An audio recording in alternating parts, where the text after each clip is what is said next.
Dans cette vidéo, nous allons aborder la notion de pointeur. Le pointeur est un concept fondamental du langage C, qu'il faut maîtriser pour pouvoir programmer correctement en langage C. Alors un pointeur, c'est quoi? C'est une variable particulière qui contient l'adresse d'une autre variable.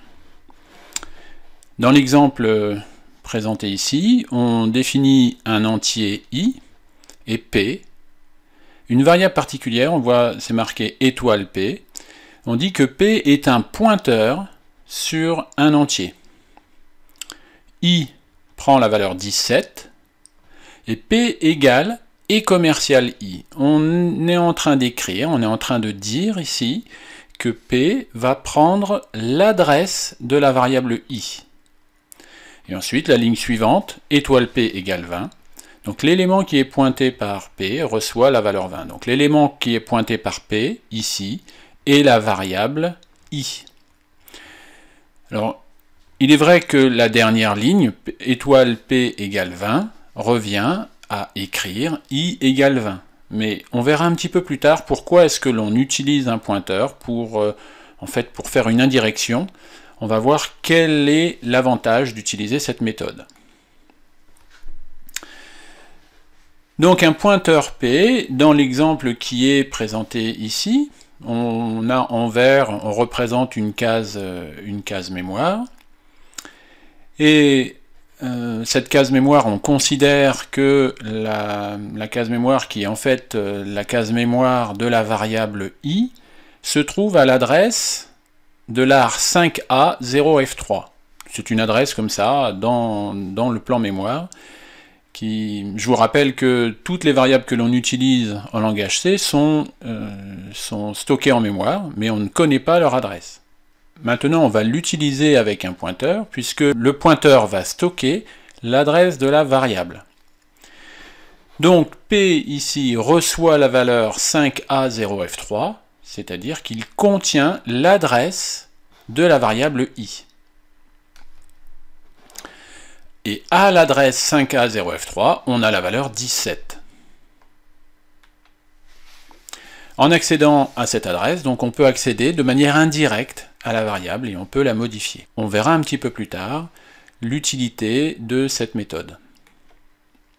Alors pourquoi est-ce qu'on utilise un pointeur? Donc les pointeurs sont nécessaires pour effectuer des appels par référence, des appels aux fonctions, des passages de paramètres par référence quand on appelle une fonction, pour manipuler des structures de données dynamiques, donc on verra ça un petit peu plus tard, la notion de liste, de pile ou d'arbre, et d'allouer dynamiquement de la place en mémoire. Jusqu'à présent, on alloue de la place en mémoire sur ce que l'on appelle la pile. Quand on crée une variable, elle est créée en pile.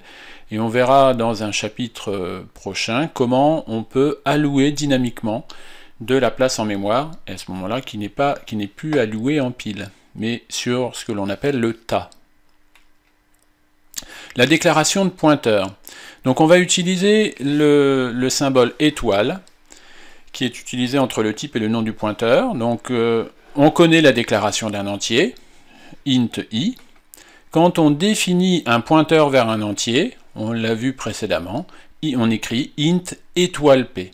Alors c'est vrai que c'est pas forcément logique. Il aurait été plus logique d'écrire int étoile, espace p, mais l'utilisation du langage C est ce qu'elle est. Et voilà comment on définit un pointeur. Ici, nous avons plusieurs exemples de déclaration de pointeur. Int étoile pi, donc pi est un pointeur vers un int. Étoile pi désigne l'élément pointé par pi. Ensuite, float étoile pf, donc là pf est un pointeur vers un float.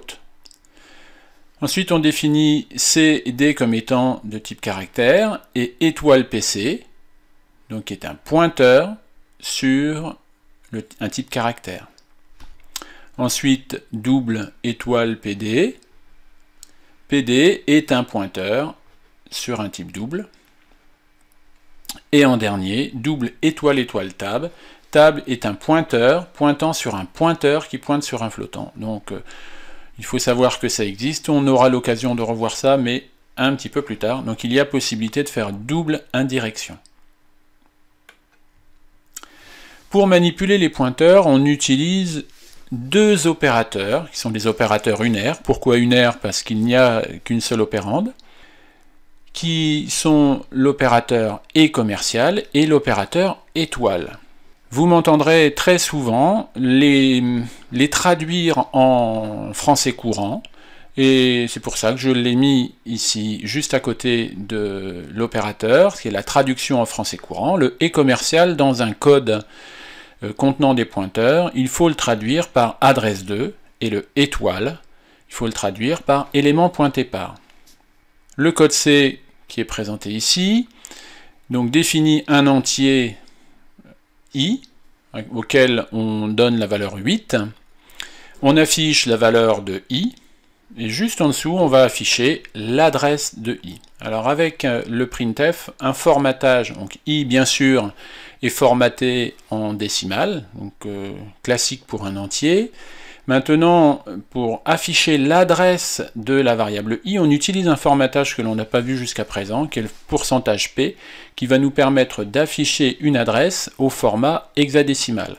Et si on regarde l'élément qui est passé à la fonction printf, ici c'est et commercial i. Donc si on le traduit en français, adresse de i. Et là, c'est tout de suite plus clair. Un autre exemple de code utilisant des pointeurs.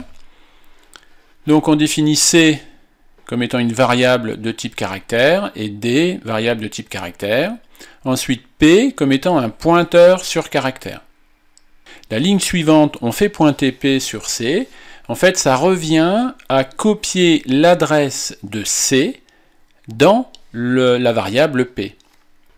Comme on a vu préalablement, le et commercial se traduit en français par adresse 2.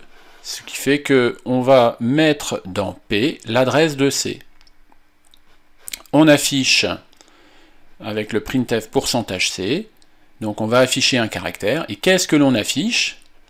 L'élément pointé par P. L'élément pointé par P, ici, c'est la valeur qui se trouve dans le caractère C. Ensuite, on fait pointer P sur la variable D. P reçoit l'adresse de D, donc on fait pointer P sur D, et on affiche au formatage caractère l'élément pointé par P. Ensuite, l'élément pointé par P reçoit la valeur de C, et on affiche l'élément pointé par P. Le résultat, donc si on fait un plan mémoire, si on dessine ce qui se passe dans la mémoire, et à partir du moment où on utilise les pointeurs, il devient indispensable de dessiner, de représenter sur papier comment est-ce que les données sont stockées en mémoire. Donc là, on se représente une case pour la variable P, pour le pointeur, et une case mémoire pour la variable C. Dans la variable C, on lui met la valeur A, le caractère A, et on peut voir en rouge une adresse mémoire. Donc là, c'est une adresse quelconque. Il est vrai que quand on définit des variables dans un programme, c'est stocké en mémoire, mais on ne sait pas précisément à quelle adresse. Et d'ailleurs, à chaque exécution du programme, les adresses peuvent être changées. Mais dans l'exemple que l'on prend ici, C, le caractère C, est créé, réservé à l'adresse 1132. Le fait de faire pointer P sur le caractère C, donc en écrivant P reçoit l'adresse de C, on copie cette adresse de la variable C que l'on met dans la variable P, dans le pointeur. On a l'habitude de dire à ce moment-là que P pointe sur C. La ligne suivante, donc P reçoit l'adresse de D, donc P pointe sur D. On voit ici que P prend la valeur 91A2, qui est l'adresse de la variable D.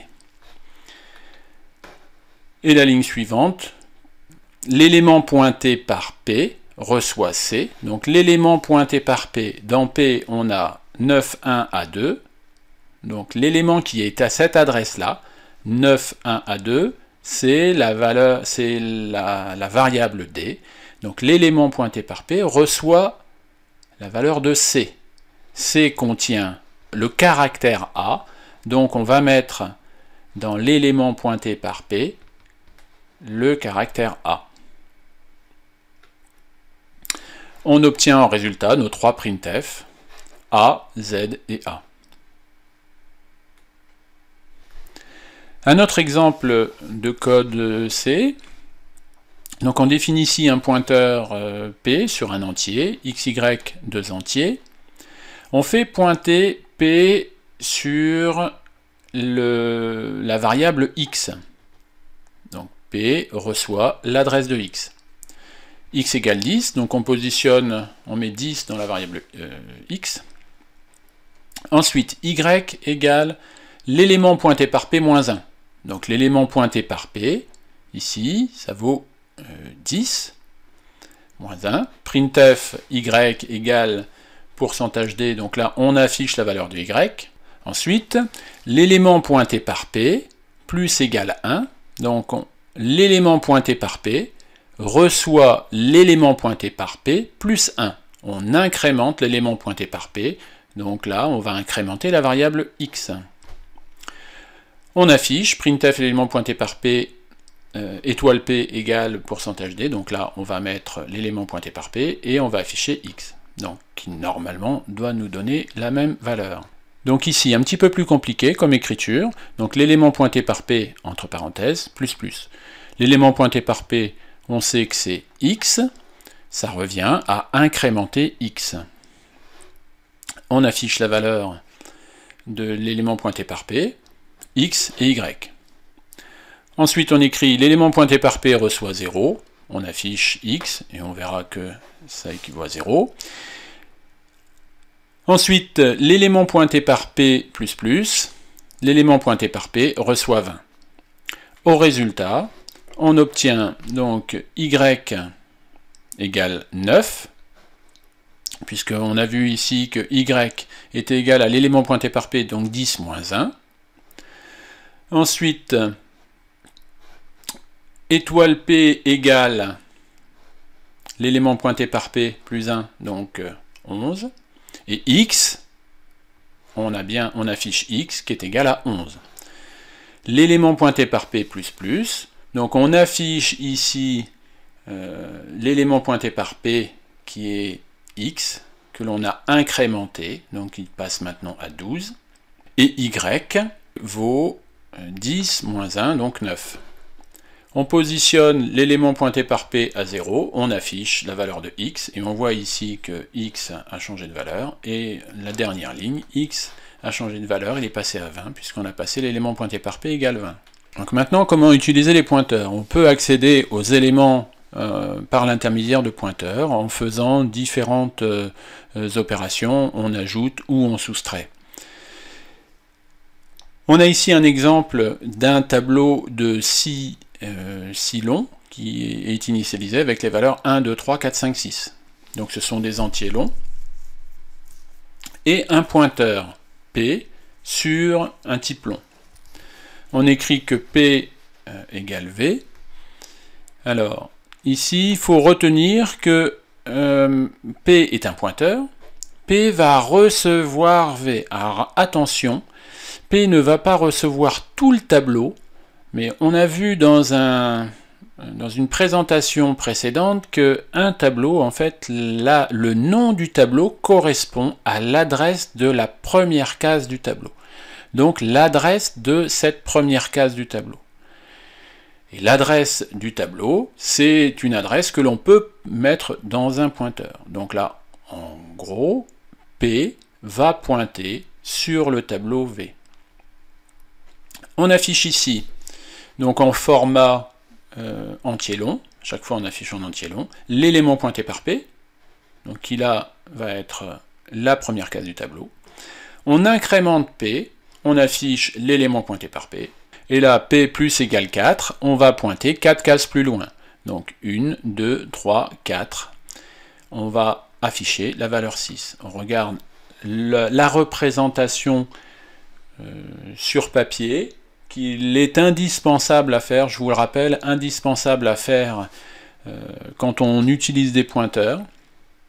On représente le tableau avec les 6 valeurs. Là, on a pris un exemple d'adresse simple avec l'adresse 1000 pour l'adresse de la première case du tableau. Et comme ce sont des entiers longs, chaque entier est codé sur 4 octets. Donc la première case du tableau est à l'adresse 1000, la deuxième case à 1004, la troisième 1008, etc. jusqu'à la 6e case à 1020. Quand on écrit P égale V, on va recopier dans P l'adresse de la première case du tableau, donc la valeur 1000. Quand on affiche l'élément pointé par P, donc l'élément pointé par P, on affiche la première case du tableau. Ensuite, on n'incrémente pas de la valeur numérique 1, donc on ne passe pas à l'adresse 1001, mais on passe à la valeur suivante, puisque le compilateur sait que c'est un pointeur sur un entier long. Quand on incrémente ce pointeur, eh bien, il se décale de la taille d'un entier long, donc 4 octets. Le fait de faire P++, P prend la valeur 1004. Et ensuite, P plus égale 4, donc on va se décaler de 4, 1, 2, 3, 4, on pointe sur la 6e case, et ce qui fait que P prendra la valeur 1020. Voici le résultat, l'affichage 1, 2 et 6, qui sont bien les valeurs présentes à la première case du tableau, la deuxième case du tableau, et la dernière case du tableau. Maintenant, on voit le passage des paramètres par valeur et par adresse. Si vous vous souvenez, dans le chapitre concernant les fonctions, on avait parlé de passage de paramètres par valeur et par adresse. On a regardé la différence, donc on va revenir dessus maintenant qu'on connaît bien les pointeurs. Donc l'exemple de gauche avec une fonction échange qui reçoit 2 entiers, x et y, qui fait un échange au moyen d'une valeur tampon. Et on s'aperçoit que l'échange il est bien fait à l'intérieur de la fonction, mais quand on quitte la fonction, les 2 valeurs restent identiques. Et le code de droite qui lui utilise des pointeurs, donc là on passe, en fait ce que l'on passe à la fonction n'est pas la variable a et b comme on l'a sur l'exemple de gauche, mais c'est l'adresse de A et l'adresse de B qui sont pointées par des pointeurs. Et là, on va pouvoir modifier les valeurs. Ce qui fait qu'on a bien notre passage de paramètres par valeur sur le code de gauche et le passage de paramètres par adresse sur le code de droite. Sur le code de gauche, l'échange n'est pas fait, puisque avant de le rentrer dans la fonction ECH, on a A qui vaut 5, B qui vaut 8, et à la sortie, A vaut 5, B vaut 8. Par contre, sur le code de droite, on a bien fait notre échange. C'est la méthode à utiliser pour pouvoir modifier des valeurs à l'intérieur d'une fonction, c'est de faire un passage de paramètres par adresse. Le passage de paramètres à la fonction par adresse, on parle aussi de passage de paramètres par référence. Donc c'est indispensable d'utiliser ce passage de paramètres si l'on veut modifier un paramètre lors du passage à une fonction. On le voit ici avec la fonction change qui attend 2 paramètres qui sont 2 pointeurs sur des entiers. Et le code de la fonction permet de faire une permutation entre ces 2 valeurs. Un exemple ici d'appel de fonction par référence. Donc on a une fonction change qui attend un pointeur sur un entier. Le programme principal, on crée une variable de type entier, on lui met la valeur 5 et on lui passe l'adresse de cette variable-là. Ensuite, on affiche dans la fonction main var égale et dans la fonction change, qu'est-ce que l'on fait? Donc on peut voir ici qu'on lui passe l'adresse de var. L'adresse de var va être récupérée à l'intérieur de la fonction change par le pointeur P. Et on va dire que l'élément pointé par P, donc là ici l'élément pointé par P, c'est bien var, va recevoir la valeur de l'élément pointé par P multiplié par 100. Donc à l'intérieur de la fonction change, l'élément pointé par P, on l'affiche, qui doit valoir 500, et à la sortie, ça vaut 500. Et attention, ici on a bien deux écritures différentes. Quand on définit notre fonction, on définit bien un pointeur, int étoile p, et à un pointeur, on doit lui passer une adresse. C'est pour ça qu'on écrit ecommercial var. Un autre exemple ici, avec deux fonctions qui utilisent différemment des pointeurs. Donc la fonction somme attend deux int plus un pointeur sur int, et la fonction modif qui attend comme paramètre un int et deux pointeurs sur int. On définit dans un programme principal A, B et C trois entiers. On initialise A et B. On appelle la fonction somme en lui passant les valeurs, donc là c'est bien un passage de paramètres par valeur A et B, et on lui passe l'adresse de C. La fonction somme, donc dans la fonction somme, X reçoit la valeur de A, Y reçoit la valeur de B, et Z, étant un pointeur sur un entier, va récupérer l'adresse de C. Donc l'élément pointé par Z, c'est bien la variable C, va recevoir X plus Y, donc la valeur de A plus B, donc 2 plus 8, 10. Ensuite, dans le programme principal, on écrit A égale modif de A, et commercial B et commercial C. Donc, on passe à la fonction modif la valeur de A, la variable A, et l'adresse de B et l'adresse de C. Dans la fonction modif, on écrit que la variable X reçoit la variable X multipliée par 2. Et l'élément pointé par Y, donc si on se souvient, l'élément pointé par Y, c'est la variable B, va recevoir X plus l'élément pointé par Y, donc B. Donc B va recevoir B plus X, donc 8 plus 2, 10. Et l'élément pointé par Z reçoit 5. Et on retourne la valeur X. Comme résultat à l'affichage, on voit somme de A égale 2 et B égale 8, ça nous donne 10. C'est bien ce que l'on avait prévu. Et la modification, l'affichage, modif A égale 4, B égale 12, C égale 5. Maintenant, on va s'intéresser à la relation entre les tableaux et les pointeurs. Donc on a vu préalablement que en C, le nom d'un tableau, ça représente l'adresse de l'index 0. Donc on peut écrire que tab, en considérant que table est un tableau de, par exemple, d'entiers, tab, ça correspond à ecommercial tab de 0. Donc l'adresse de l'élément 0 du tableau. C'est pour cela que les tableaux passés comme paramètres dans une fonction sont modifiables, puisqu'ils se comportent comme des pointeurs. Quand on veut passer des tableaux aux fonctions, le compilateur considère que quand on passe un tableau en paramètre à une fonction, en fait on passe un pointeur sur la première case de ce tableau. La fonction peut bien évidemment modifier n'importe quel élément, puisque on y accède par l'intermédiaire d'un pointeur. Alors on a deux méthodes pour le déclarer. Soit on le déclare comme un tableau, soit on le déclare comme un pointeur. C'est ce que l'on peut voir ici dans les deux exemples de code. A d'éléments, A est défini comme un tableau d'entier, ou ici P est défini comme un pointeur sur entier. Ça peut paraître un peu bizarre, mais cette déclaration sous forme de pointeur est rigoureusement identique à la déclaration sous forme de tableau, quand on passe en paramètre à une fonction. Un exemple ici, on définit un tableau de 6 entiers longs, donc 1, 2, 3, 5, 7 et 11. On en fait appel à une fonction sum, on passe le tableau en paramètres et on lui indique que l'on a 6 valeurs. Et à l'issue, on affiche table de 0.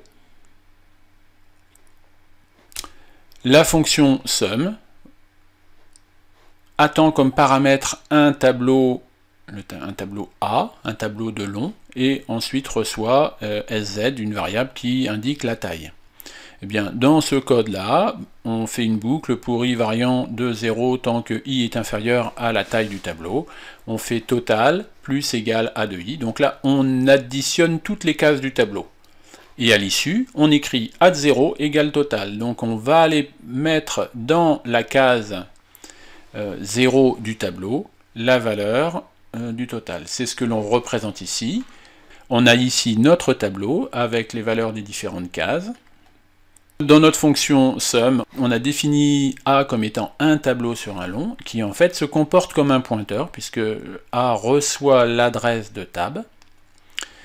Et quand on additionne toutes les valeurs de toutes les cases de A, en finale, on va écrire add 0 égale total. Donc on écrit le total, la somme de toutes ces cases-là, dans A de 0, qui ici, en fait, ça pointe sur la table de 0. On a ici un exemple identique avec cette écriture sous forme de pointeur.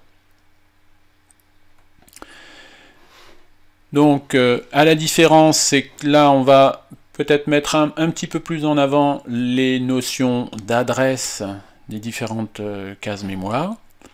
Donc, on a ici P qui va pointer sur notre tableau. Donc quand on passe en paramètre à sum tab, on lui passe tab et 6 la taille du tableau, donc ça ne change pas par rapport à l'appel du programme précédent, mais peut-être qu'au niveau de la représentation, ça semble un petit peu plus clair, puisqu'on a un pointeur qui pointe sur tab. Mais après, au niveau de l'écriture va être un petit peu plus complexe, puisque on va boucler, et tant que P est inférieur à end, ici on peut voir que end est un pointeur sur un entier long, qui va prendre la valeur de P plus sz6. Donc end va pointer sur la dernière case du tableau.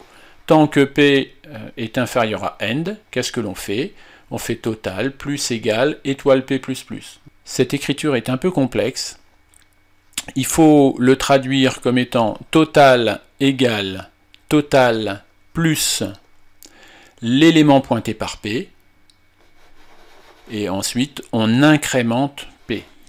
Donc on va pointer chaque case du tableau que l'on va additionner à total. Donc à la fin de notre fonction sum, on va retourner la variable totale, donc à la différence de l'exemple présenté préalablement, au lieu de modifier la première case du tableau, on utilise la valeur de retour de la fonction en utilisant le mot-clé return. Alors quelle notation? On peut avoir différentes notations, donc comme on a parlé préalablement, add 0 laisse entendre que A est un tableau, donc A de 0, ça fait référence à la première case d'un tableau, c'est équivalent à étoile A. A de I est équivalent à l'élément pointé par A plus I, donc A représentant la première case du tableau. Si I étant, si par exemple I vaut 4, donc la case 4 du tableau, ben ça équivaut à A plus 4, l'élément pointé par A plus 4. Et commercial de A de 0, ça équivaut à A. Le compilateur le voit comme étant l'adresse de la première case du tableau, ce que l'on a écrit ici. Un autre exemple de code avec un tableau de 8 entiers courts, qui contient 10, 20, 30 jusqu'à 80, et un pointeur qui s'appelle P, un pointeur sur entier court, qui va là pointer sur le tableau A. On a ici une représentation en mémoire, toujours pareil, notre tableau A avec des adresses, juste pour une simplification d'écriture. On considère que la première case du tableau est à l'adresse 1000, donc comme ce sont des entiers courts codés sur 2 octets, la deuxième case est à l'adresse 1002, la troisième 1004, etc. Notre pointeur, on fait pointer P sur le tableau A, donc ça équivaut à P reçoit l'adresse de A, et ensuite, on utilise soit P, soit A pour accéder aux valeurs. Donc, A de 3, A de 0, A de 1, A de 2, A de 3. A de 3, ça vaut 40. Mais ça équivaut à écrire aussi A plus 3, donc comme A est considéré comme l'adresse de la première case du tableau, plus 1, plus 2, plus 3, l'élément pointé par ça vaut 40.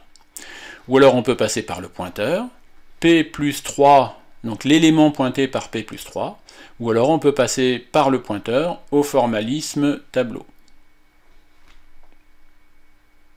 On revient maintenant sur la fonction scanf. Dans un chapitre précédent, quand on avait évoqué la fonction scanf, on avait parlé de notion de passage de paramètres par adresse. Donc on va repréciser les choses. Un exemple ici avec notre code, donc on définit un caractère C, deux tableaux de flottants, un tableau qui s'appelle tab de 10 flottants et un tableau qui s'appelle X de 5 lignes de 7 colonnes de flottants. On demande de taper une lettre et quand on fait un scanf, le pourcentage C, donc on va saisir un caractère, qu'est-ce que l'on passe? L'adresse de C. Donc scanf attend une adresse parce qu'il manipule les pointeurs. Et si on regarde la ligne suivante, scanf pourcentage F, donc on va saisir une valeur au formatage réel, donc un flottant, on lui passe l'adresse de tab de 5. Donc c'est bien l'adresse d'un élément, on lui passe un pointeur. Par contre, quand on utilise un pointeur, on peut le voir ici, char étoile ADR, et bien on va utiliser scanf, pourcentage C, et on n'a pas besoin de commercial. Pourquoi? Parce que ADR est un pointeur. ADR contient une adresse. Donc quand on utilise une variable qui n'est pas un pointeur, on passe son adresse. Quand on utilise une variable qui est un pointeur, eh bien on passe juste la valeur de ce pointeur.